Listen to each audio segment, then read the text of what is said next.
So I was doing my group tonight. I was doing a group with clients about asking for help.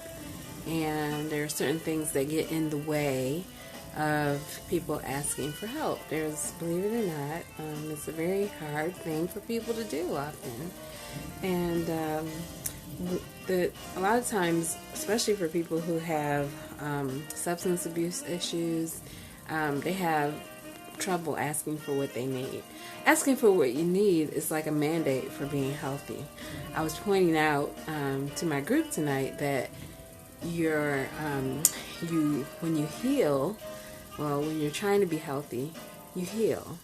And so it's very important for you to notice that the word heal, H-E-A-L, is in the word healthy. Isn't that awesome? Yes.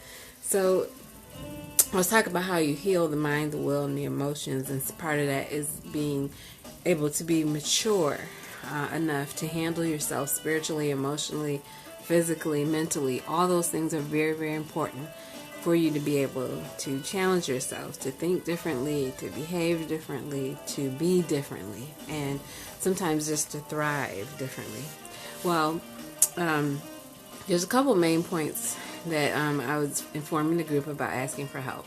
And so it was just saying that, no man is an island. Like, you really have to work on asking for help. If it's a trouble for you or you're a very independent person, you just must always know that there's power in numbers. Even the Bible says that. Even the Bible says there's strength in a multitude of counselors. Yes, that's one of my favorite scriptures. I love it because it really helps me to be able to challenge myself to think differently when I take my issue or my concern to several mentors. Mentor my sister. Which is why we're here, guys. There's strength in a multitude of counselors. And so as we all come together and make better decisions, we help other people. And that's why people keep coming back. People keep coming back because they are blessed here. There's insight, there's encouragement, there's wisdom, there's something you can put on your plate and you can spit it back out if you don't want it.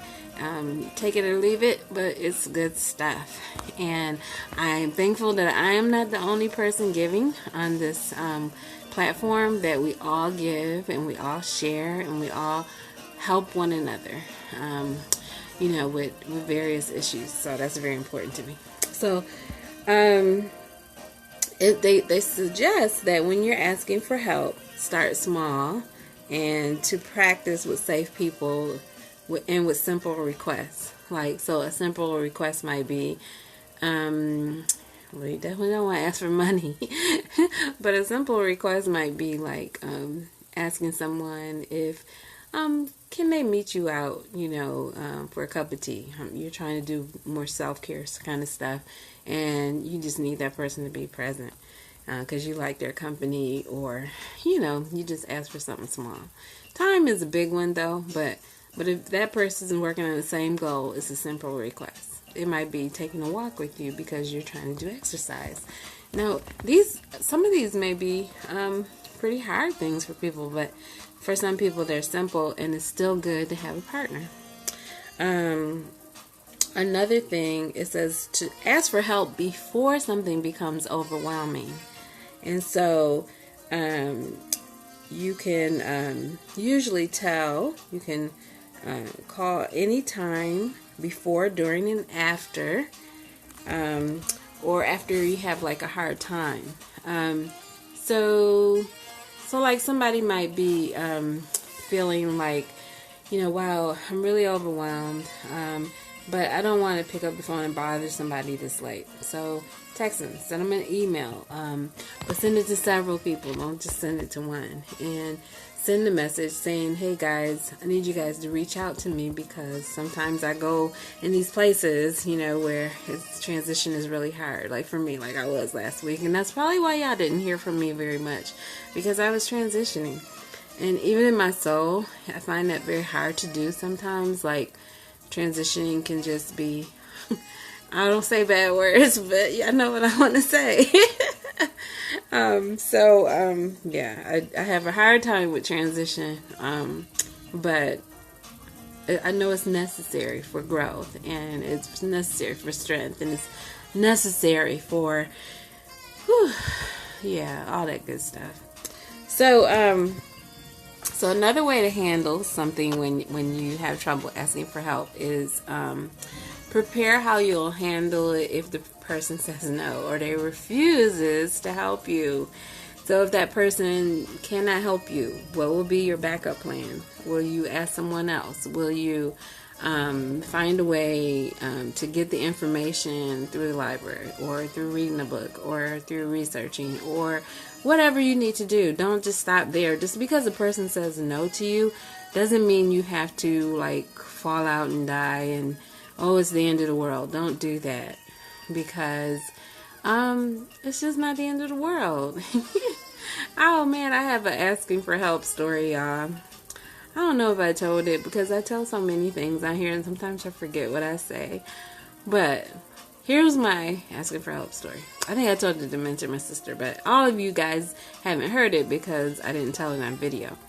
But anyway, there was a time, briefly for me, where I hurt my foot. I sprained my ankle. And I was on crutches, and I had to travel from Syracuse, New York to Washington, D.C. I had to go through LaGuardia Airport, and I had to change planes. So I had to get on 3 different planes. Well, actually, 2 different planes, but 2 different planes coming back as well. And I had to ask for help like a mad woman, and I did not know I had a trouble asking for help. I did not know that. I didn't know that in my spirit. I didn't know that in my soul. I didn't know it was such a bad issue for me until I needed somebody, right? And so, yeah, I went through that. And by the time I got to my destination, several hours had passed. I was frustrated. I've been a bad way, and I was so emotional. By the time I got there, I went to a leadership conference, of course, and my mentors and my people that were there, they met me, and they asked me. The first thing they asked you is how you doing, and when they asked me that, I basically fell apart and began to cry, and I didn't expect that, but I must have been pretty frustrated and felt very vulnerable. So my group leader, Joyce Shabazz, she went through the whole group of people that was sitting around me, and she had me ask each and every one in the group. She had me ask them for help, and I did, and they all said, yes, I will help you. Oh, look me dead in my eyes, and I had to look them dead in their eyes. And it was a very vulnerable moment, but to tell the truth, I really found that relieving. I found it a blessing, and all the people there I trusted completely, like really, really well. So it was an experience for me that taught me how to ask for help, and it's helped me so much to say, will you help me? Now I can do that with ease, but not knowing I had that block there, that emotional block, you know what I mean? Because sometimes we have emotional blocks and we don't really know that we have them until something happens and a crisis occurs and we are there, and that's what happens. Oh my God. So yeah, that whole thing, you know. So and they said in asking for help, you don't have to spill everything. You don't have to spill everything. Some things you could just say, and you don't have to tell all the business. Just tell what your struggle is in that moment, and that's okay. You don't have to tell it all, because sometimes telling it all not wise anyway, right? Asking for help makes you stronger and more independent in the long run. Yay! We all need independence, and we all need strength. Haha. And it says, learning to ask for help may feel awkward at first. Of course, it's a no-brainer. You're gonna feel awkward when you ask for help because it's a vulnerable moment. But vulnerability is not always negative. Vulnerability can be good, right? And so ask for help. You know, let people know that you're human. There's a human inside of you, and it's okay to do that, and it's not a big deal. If you have a lot of problem with this whole deal of asking for help, there might be some pride there. And so you need to look inside We all do. I've been there now. Don't think I'm not talking about something that I've dealt with on my own. I have dealt with that. Just having too much pride. I ain't gonna ask her for no help. You know how you mumble to yourself and you say stuff to get out of it. Well, yeah, that's what we do. I have a lot of energy tonight. I don't know what it is. It's 10 o'clock at night. I work late tonight, so I guess talking to my group, I still have a lot of talking left in me. But anyway, learning to ask for help. If there's no one in your life to ask for help from, work on building a support network. Excellent advice. So, if you have people in your life, but they're not the kind of people that you can go to and stuff like that, just know, you got to build that. You got to work on that kind of network. You have to go to gatherings when people invite you out.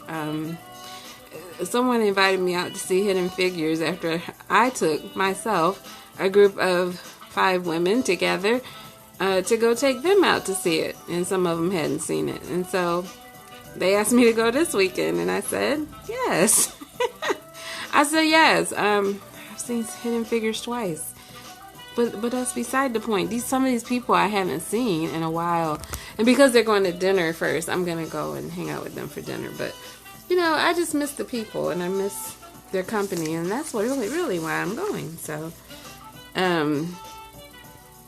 yeah, so when asking for help, it says, be gentle, no demands, no threats, no insults.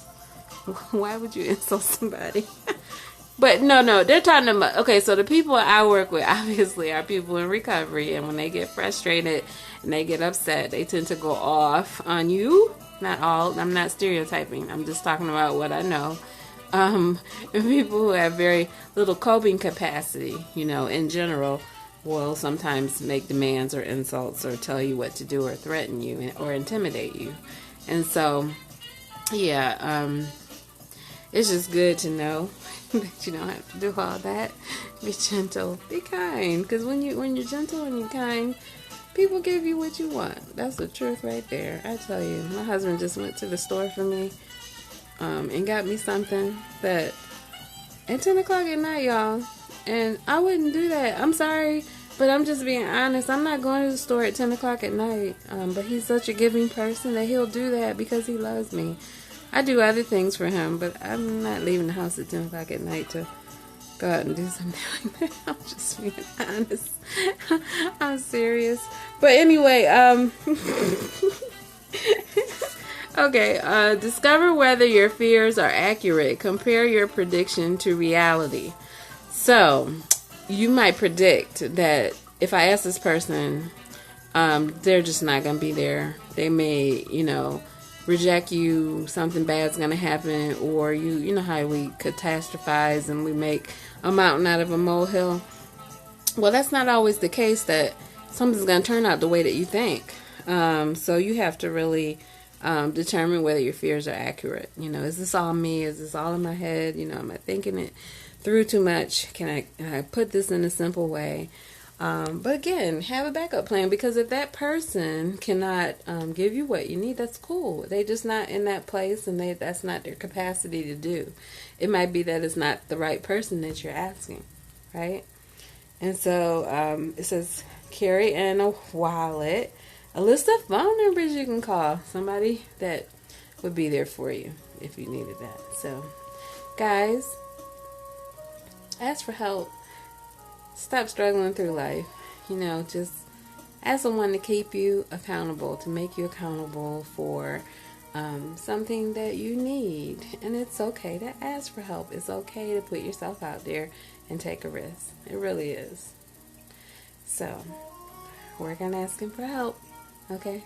Because it's a growing up responsibility kind of thing. It's a spiritual blessing to have in your reserves, to be able to ask for help. It's a skill. It's a life skill. Yeah, there it is. All right, y'all. Have a good night. Let me know what you think about this, because let me know if you have challenges with it, and let's talk it through, okay? All right, peace. Bye. Have a good night.